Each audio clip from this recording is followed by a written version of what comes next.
নমস্কার, আপনারা দেখছেন জেলার 1 নম্বর অনলাইন এবং TV channel Birbhum RC TV. আপনাদের সঙ্গে আমি শুভাশিস। শুরু করছি আজকের সংবাদ। বিস্তারিত সংবাদে যাওয়ার আগে দেখে নেব সংবাদ শিরোনাম।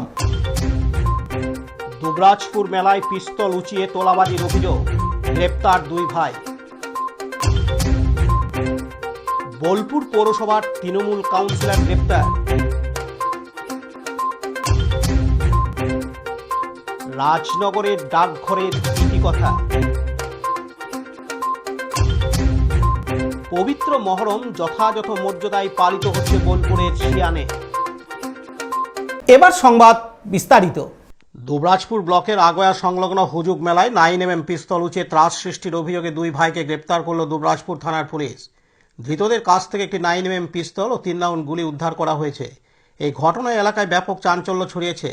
পুলিশ সূত্রে জানা গেছে, ধৃত 2 ভাইয়ের নাম তহফিক খান ও রৌনক জামাল খান। তাদের বাড়ি দুবরাজপুর ব্লকের লক্ষ্মীনারায়ণপুর গ্রাম পঞ্চায়েতের ঘাট গোপালপুর গ্রামে।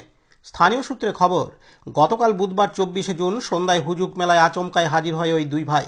অভিযোগ, 9mm পিস্তল বের করে তারা মেলায় আগত দর্শনার্থীদের ভয় দেখাতে শুরু করে। অস্ত্রের মুখে তাদের কাছ থেকে জোর করে টাকা তোলারও হুমকি দেওয়া হয়।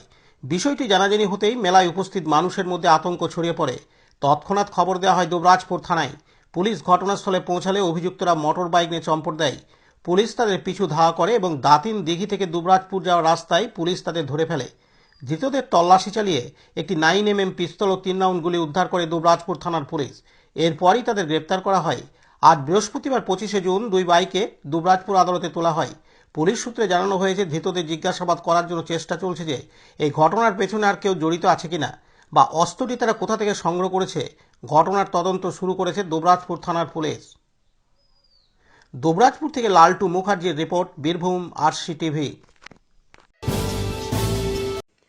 2021 সালে অন্তঃসত্ত্বা মহিলাকে পেটে লাথি, বেধড়ক মারধরের ঘটনায় বোলপুর পৌরসভার 19 নম্বর ওয়ার্ডের সুরিপাড়ার তৃণমূল কাউন্সিলর বিশ্বজ্যোতি ব্যানার্জিকে গ্রেপ্তার করল বোলপুর থানার পুলিশ।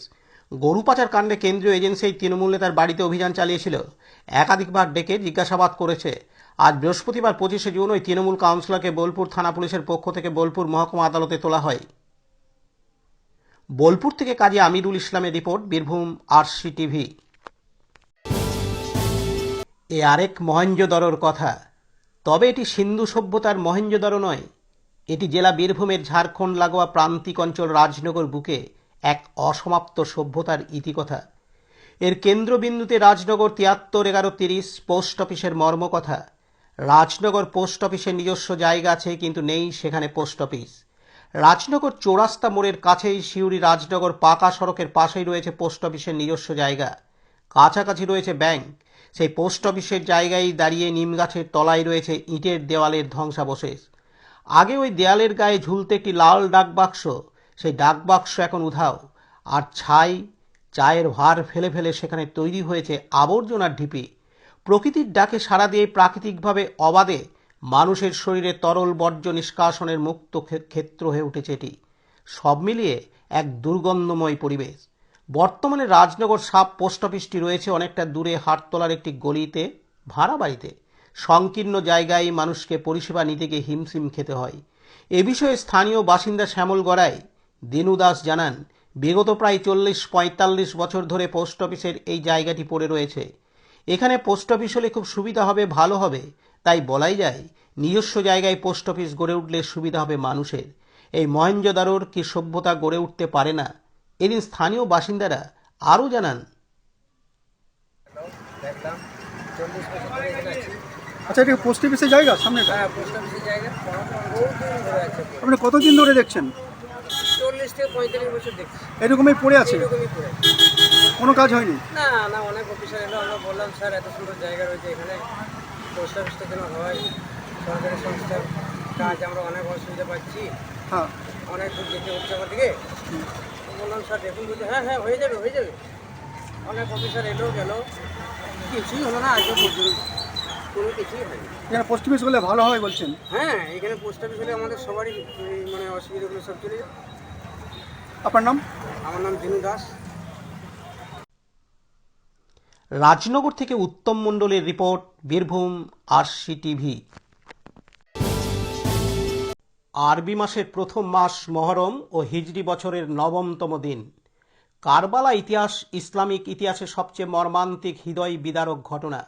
কারবালার এই মর্মান্তিক ঘটনা ইসলামের ইতিহাসে এক নতুন মোড় আনে। অন্যায়, অসত্য ও স্বৈরাচারের বিরুদ্ধে মাতানত না করে সত্যের পথে বিসর্জন দেওয়ার এক উজ্জ্বল ও অমর দৃষ্টান্ত হিসেবে কারবালা ইতিহাস খ্যাত হয়ে আছে। এই ঘটনার পরই 10ই মহরম বা আশুরা মুসলমানদের জন্য ত্যাগ ও শোকের দিন হিসাবে পালিত হয়। তাই বীরভূম জেলার বোলপুর থানার অন্তর্গত শিয়ান গ্রামে 9ই মহরম মহাসমারোহে পালিত হয়। ইমামবাড়া প্রাঙ্গণে মর্সিয়া, মাতম ও তাজিয়া নিয়ে শোক মিছিল বের হয়। ইমামবাড়া প্রাঙ্গণে ছোট ছোট বাচ্চাদের জন্য চকলেট, জুস ও শরবত বিতরণ করা হয়। এছাড়াও সন্ধ্যের সময় গ্রামে বিভিন্ন ইমামবাড়া প্রাঙ্গণে অগ্নি মাতম হয়। আজকে পবিত্র 9ই মহরম, কি বলবেন, কিভাবে পালিত হচ্ছে? আজ পবিত্র 9 মহরম, নবীর সব থেকে প্রিয় মাওলা হুসেন আলাইহিস সালাম আজ কারবালাতে মুসিবতের সঙ্গে ছিলেন। আমাদের জন্য উনি ছিলেন জান্নাতের ফুল তথা জান্নাতের বাদশা। ওনাকে নবী করিম সাল্লাল্লাহু আলাইহি ওয়াসাল্লাম বলেছেন ইনি জান্নাতের যুবকের সর্দার। তারপরেও তিনি ইসলামকে বাঁচানোর জন্য কারবালাতে আজকের দিনে অসহায় অবস্থায় ছিলেন এবং তিনি নামাজের সঙ্গে ছিলেন, অন্যায়ের সঙ্গে ছিলেন না, দিনের স্বার্থে ছিলেন, আল্লাহর ওয়াস্তে ছিলেন। আজকে কি কর্মসূচি ছিল? আজকে আমাদের যে কর্মসূচি রয়েছে, আমাদের মানে মাওলা হুসেন যুদ্ধ করতে যাননি, উনি কারবালাতে কোনো যুদ্ধ করতে যাননি। আপনার আমার জেনে রাখা দরকার, আমরা যখন যুদ্ধে যাই আমাদের সেনা সামন্তরা যায়, কোনো সাধারণ মানুষ যায় না।